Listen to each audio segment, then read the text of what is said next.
La vie est pleine de surprises, certaines bonnes, d'autres moins agréables. Ce matin-là, j'étais en retard pour le travail, mais je ne pouvais imaginer que le voyage qui m'attendait serait si transformateur.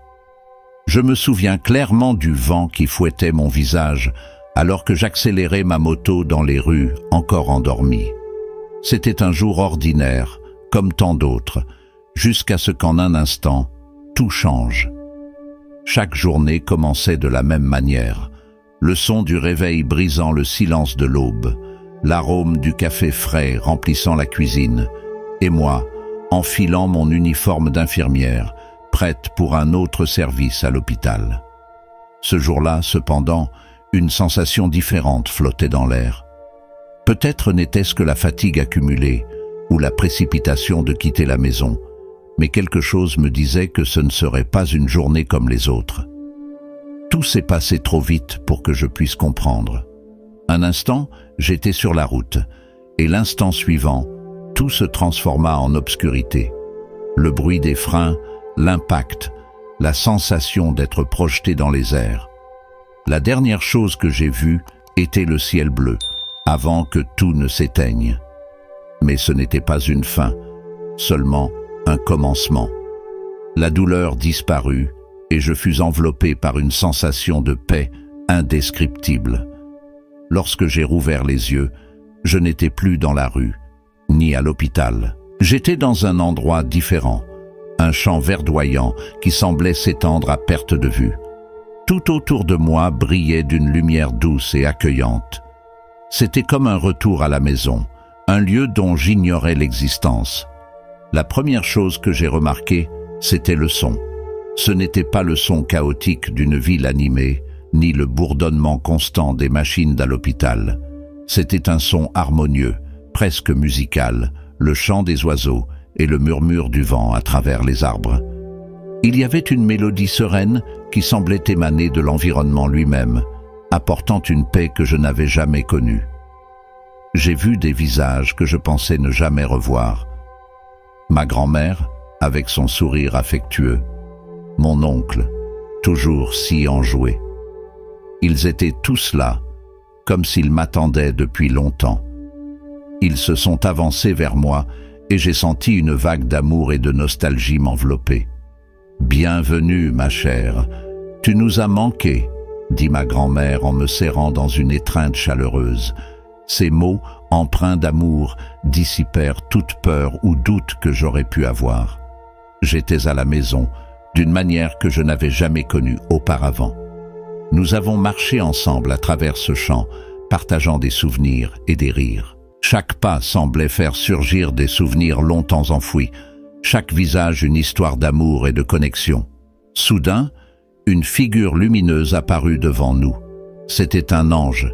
Sa présence imposante et sereine irradiait une paix profonde. « Anna Paula, ta mission n'est pas encore terminée. Il y a encore beaucoup à accomplir dans le monde des vivants, » dit l'ange, sa voix résonnante au plus profond de mon âme. Je comprenais que ma mission sur Terre n'était pas achevée.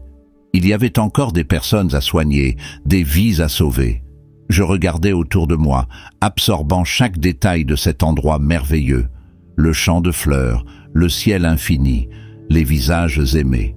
Je savais que je devais retourner, mais je ne voulais pas quitter ce lieu de tant de paix et d'amour. Je me sentais déchiré entre deux mondes. Je ne veux pas partir, mais je sais que je dois revenir, dis-je, ma voix tremblante d'émotion. Nous serons toujours avec toi, dans ton cœur. Va, ma chère, et continue ta mission, répondit ma grand-mère avec un sourire encourageant. Ces paroles me donnèrent la force dont j'avais besoin. Je savais que je n'étais pas seul, que j'emporterais avec moi leur amour et leur présence. La lumière autour de moi commença à s'intensifier. Je sentis une douce traction, comme si j'étais attiré de nouveau vers la terre. L'image commença à s'effacer, et la prochaine chose que je perçus fut la sensation de mon corps, la douleur revenant, les sons d'un hôpital. Je me réveillai dans un lit d'hôpital, entouré de visages inquiets. La douleur était revenue, mais avec elle, une nouvelle force et détermination. Je savais que j'avais une seconde chance. Chaque jour est un cadeau, une opportunité de faire la différence. Je suis revenu pour accomplir ma mission.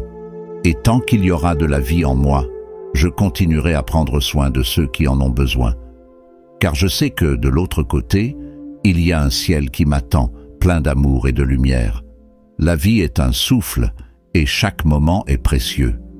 Nous ne savons jamais quand viendra notre tour de traverser, mais tant que nous sommes ici, nous pouvons faire la différence. C'est mon histoire, et j'espère qu'elle vous inspirera à valoriser chaque seconde et à aimer de tout votre cœur. Pendant ma convalescence, je pensais souvent à cet endroit, à la paix que j'y ai ressentie, aux paroles de l'ange. Chaque patient que je soignais, chaque vie que je touchais, était une opportunité d'honorer la promesse que je m'étais faite. La promesse de vivre pleinement, d'aimer profondément, d'être une source de lumière et de guérison. Les jours à l'hôpital furent longs et éprouvants, mais chaque petite victoire, chaque pas vers la guérison, était un témoignage du pouvoir de l'amour et de la foi.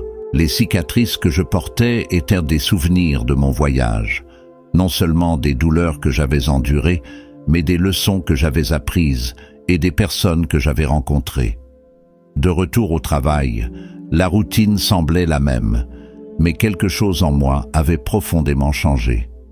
Chaque regard, chaque contact, chaque mot échangé avec mes patients portait un nouveau sens. J'étais plus présente, plus connectée, plus consciente de la fragilité et de la beauté de la vie. Je me souviens d'un patient en particulier, un vieil homme avec un sourire gentil et des yeux remplis d'histoire. Il était seul, sans famille pour lui rendre visite, mais il y avait une sérénité dans sa présence qui m'a profondément touché. Nous nous asseyions ensemble et il partageait ses souvenirs, ses joies et ses peines. Lors d'une de ces conversations, il a pris ma main et a dit « Tu as une lueur spéciale, Anna Paula, ne laisse pas le monde l'éteindre. » Ces paroles ont résonné en moi, renforçant la certitude que ma mission ne faisait que commencer. Je ne soignais pas seulement des corps, mais je touchais des âmes, apportant un fragment de ce ciel que j'avais expérimenté à chaque personne que je rencontrais. Chaque jour était une nouvelle opportunité de faire la différence, d'être la lumière au milieu de l'obscurité. Les adversités que j'avais affrontées, les pertes que j'avais endurées, toutes m'avaient façonné, m'avaient préparé pour la mission qui m'attendait. Et bien que le chemin fût difficile, je savais que je n'étais pas seul. Je sentais la présence de ceux que j'aimais, me guidant, m'inspirant à chaque pas. La vie est un mystère merveilleux, pleine de hauts et de bas, de moments de douleur et de joie. Et, à la fin, ce qui importe vraiment, c'est comment nous vivons, comment nous aimons, comment nous touchons les vies de ceux qui nous entourent.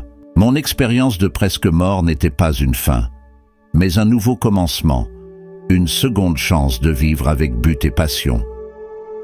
J'espère que mon histoire vous inspirera à valoriser chaque moment, à aimer intensément, à chercher toujours la lumière, même dans les heures les plus sombres.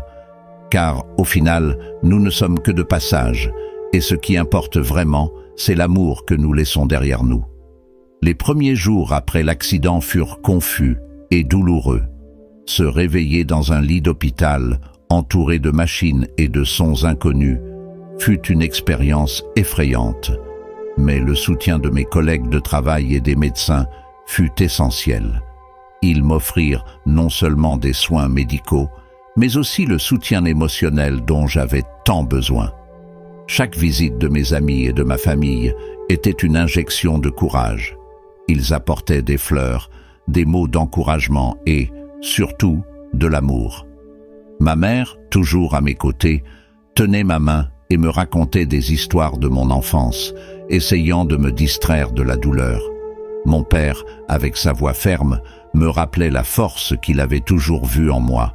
Entre les moments de douleur et de faiblesse, je me surprenais à penser à l'expérience que j'avais eue dans le champ verdoyant. C'était comme un rêve vif, mais plus réel que tout ce que j'avais jamais vécu. Le souvenir de ces visages familiers et de l'ange qui m'avait parlé de ma mission me donnait la force de continuer. La récupération fut un processus lent. Chaque jour était un petit pas vers la normalité. La physiothérapie était douloureuse, mais chaque mouvement, chaque effort me rappelait pourquoi je me battais. J'avais une seconde chance et je n'allais pas la gaspiller. De retour au travail, je réalisais que quelque chose avait changé en moi. Ce n'était pas seulement physique, mais une transformation profonde de mon âme. Je voyais mes patients d'une manière différente. Chacun d'eux avait une histoire, une vie pleine de hauts et de bas, tout comme moi. Je me sentais connecté à eux d'une manière que je n'avais jamais expérimentée auparavant. Je me souviens d'une jeune mère, hospitalisée après un accident de voiture. Elle était désespérée, inquiète pour ses jeunes enfants restés à la maison. Je pris sa main et partageai un peu de mon histoire, essayant d'offrir un peu de réconfort et d'espoir. Elle me regarda avec des larmes aux yeux et dit « Si vous avez réussi, je peux le faire aussi ». Ces moments de connexion humaine, de partage et de soutien mutuel étaient l'essence de ce que j'avais appris. La vie est fragile et précieuse, et l'amour et la compassion sont les plus grandes forces que nous possédons. Chaque jour à l'hôpital était une chance de faire la différence, d'être la lumière pour quelqu'un au milieu de l'obscurité.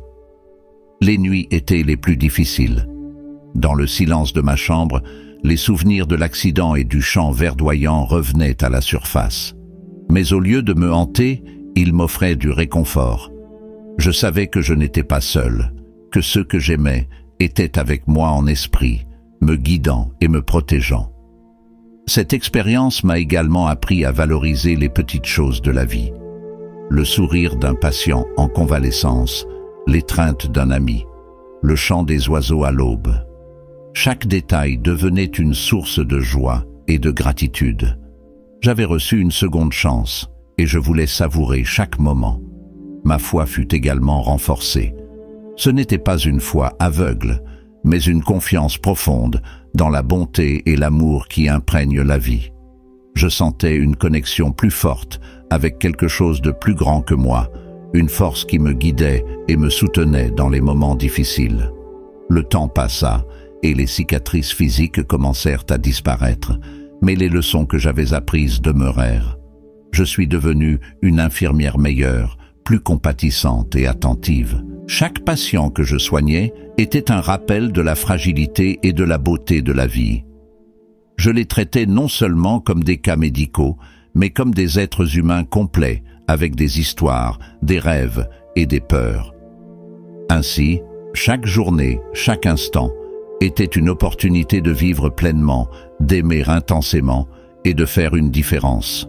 Parce qu'au final, c'est l'amour que nous laissons derrière nous qui compte vraiment. Un jour, alors que je marchais dans l'hôpital, j'ai croisé une collègue que je n'avais pas vue depuis longtemps. Elle m'a regardé avec surprise et a dit « Anna Paula, tu sembles différente. Il y a une lumière en toi qui n'était pas là avant. » J'ai souri, sachant qu'elle avait raison. Il y avait quelque chose de différent en moi, une lumière qui venait de l'expérience que j'avais vécue, de l'amour que j'avais ressenti, des leçons que j'avais apprises. La vie a continué, pleine de défis et de joie. Chaque nouveau jour était une opportunité de vivre pleinement, d'aimer profondément, d'être une source de lumière et de guérison. Je savais que le voyage n'était pas encore terminé, qu'il y avait encore beaucoup à apprendre et à expérimenter. Mais, quel que soit l'avenir, j'étais prête. J'étais préparée à affronter tout cela avec amour, courage et gratitude. Mon histoire ne se résume pas seulement à un accident ou à une expérience de quasi-mort. Elle parle de transformation, de trouver un but et un sens dans les adversités. C'est un rappel que la vie est précieuse et fragile et que chaque instant doit être vécu avec amour et intention.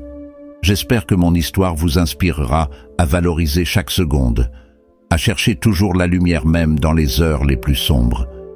Parce qu'au fond, nous ne faisons que passer, et ce qui compte vraiment est l'amour que nous laissons derrière nous. Voilà mon parcours, mon récit de résilience et d'espoir, et tant qu'il y aura de la vie en moi, je continuerai d'être une source de guérison et de lumière, sachant toujours qu'au-delà, il y a un ciel qui attend, rempli d'amour et de paix. Merci d'avoir suivi jusqu'au bout. Partagez votre opinion dans les commentaires ci-dessous, en respectant toujours autrui. Si vous souhaitez continuer à regarder d'autres récits comme celui-ci, cliquez sur la vidéo qui apparaît maintenant sur votre écran.